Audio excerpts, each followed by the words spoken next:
So as we hit it on earlier, Kyrie Irving got traded. No longer a Brooklyn Net. He got traded to the Dallas Mavericks in return for Spencer Dinwiddie. Doesn't say there, but also Dorian Finney-Smith and a bunch of picks. There it is, Dorian Finney-Smith. So, whoops, did not want to go to Sham's tweet. So, obviously a huge move for both the Dallas Mavericks and the Brooklyn Nets. I'm assuming Dallas is planning on extending him because I don't think you trade for Kyrie Irving if you're just going to let him walk out the door for that much. So, I was looking at some stats, and obviously, you got Kyrie Irving here who's been incredible. I think he was actually an all-star starter. So, played 40 games, 27, 5, 5, shooting out of his mind. Obviously, a huge pickup for the Dallas Mavericks. What do you guys think? Because I think I know, but I want to hear y'all's opinion. What do you think this move means for Dallas? Like, why did Dallas make this move, Joe? Dallas made this move to save Luka. Yeah.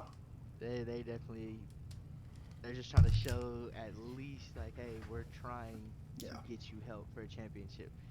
This thing might not work out. Since Kyrie has left Cleveland, nothing has worked out. He's told every team he's willing to stay, and he's gone, and it's always him asking out, not the team just shopping him. Yeah. And so, no, I think Dallas just did this to show that, I mean, if they're willing to take Kyrie, and even if they show that they're willing to extend Kyrie, like, that means they're willing to spend the money, too, to get him another guy. So, I think they did it to make sure to keep Luka happy. And then at the same time, I mean, what happens if it just works out for this season? Like, that's a big freaking it's a big. So, if something just comes out of it, you end up in the Western Conference Finals or even in the championship with that, like, yeah, you're definitely going to solidify some things coming up. But other than that, I mean, only time's going to be able to tell. Yeah, so that was actually my next question. Aaron, what do you think this means for, like, is Dallas the best team in the West now after this move, or do you think they lost a little too much depth to be considered that?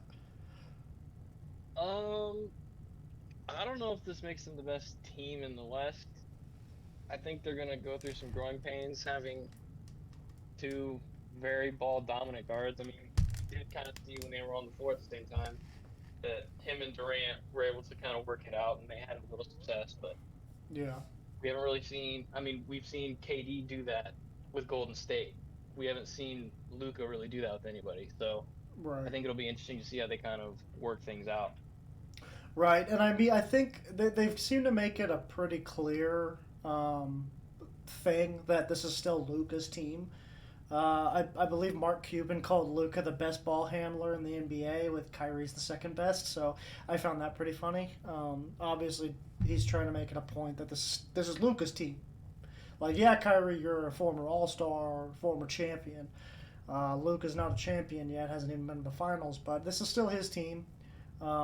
This is his franchise, and you coming in is not going to change that like you tried to do in Boston or Brooklyn even, by basically kicking all the young guys out in Brooklyn. He didn't get to do that in Boston so much, but there are rumors that he tried. So, what do you think?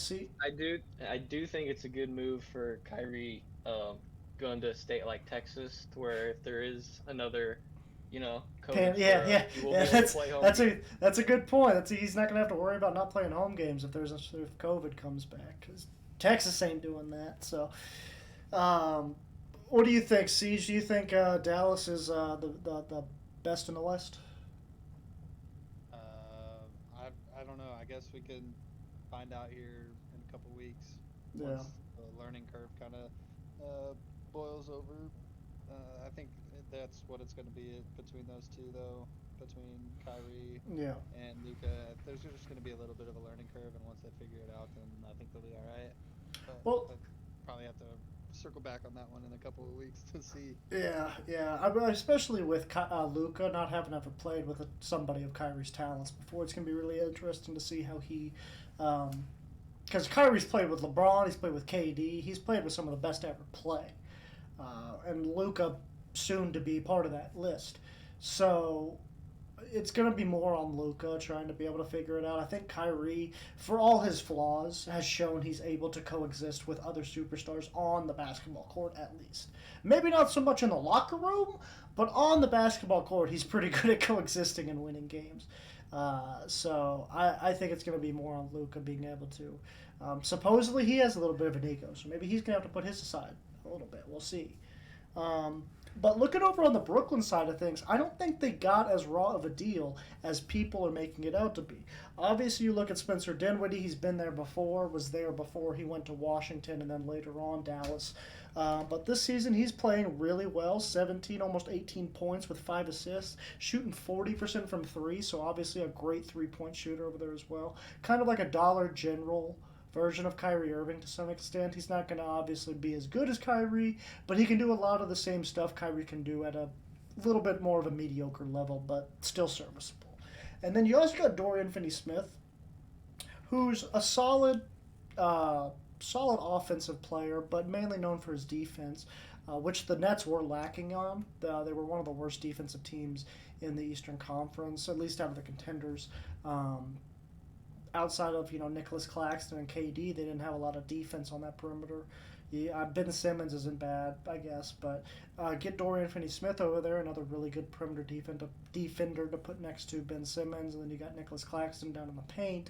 Obviously, could be a huge factor for them over in Brooklyn. What do you think, Joe? Do you think the Brooklyn Nets are a little bit better off than a lot of people realize, or do you think they're dead in the water?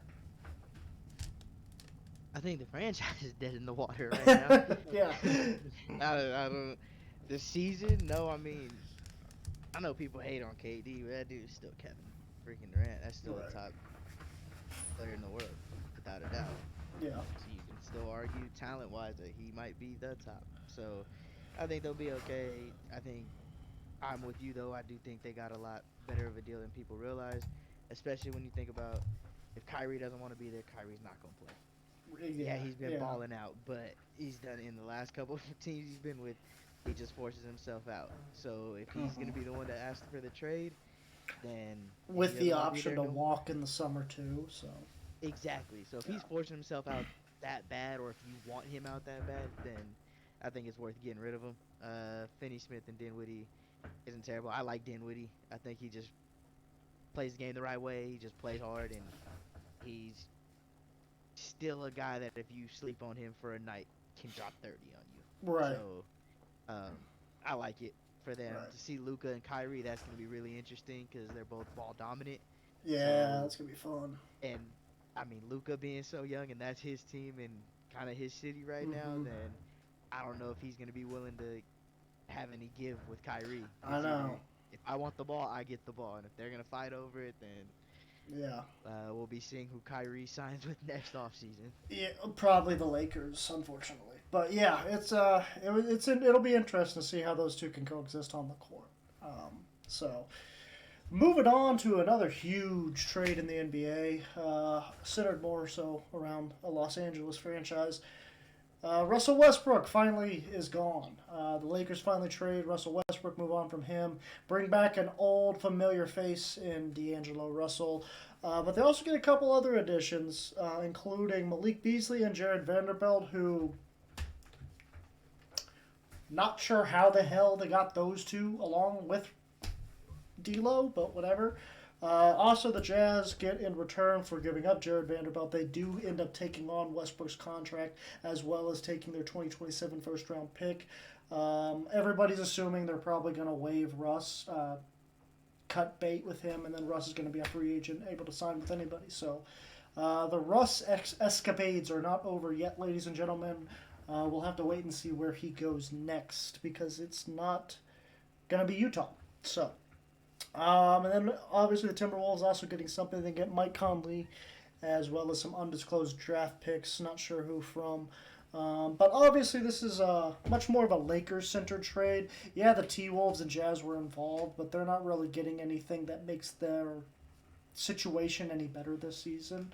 The Lakers clearly look like they're trying to make a push for the playoffs with this move, bringing in a much more efficient shot maker in D'Angelo Russell, as well as two solid defenders in Jared Vanderbilt and Malik Beasley, who can also stroke it a little bit from behind the arc. That sounded wrong. No homo. Yeah, they can.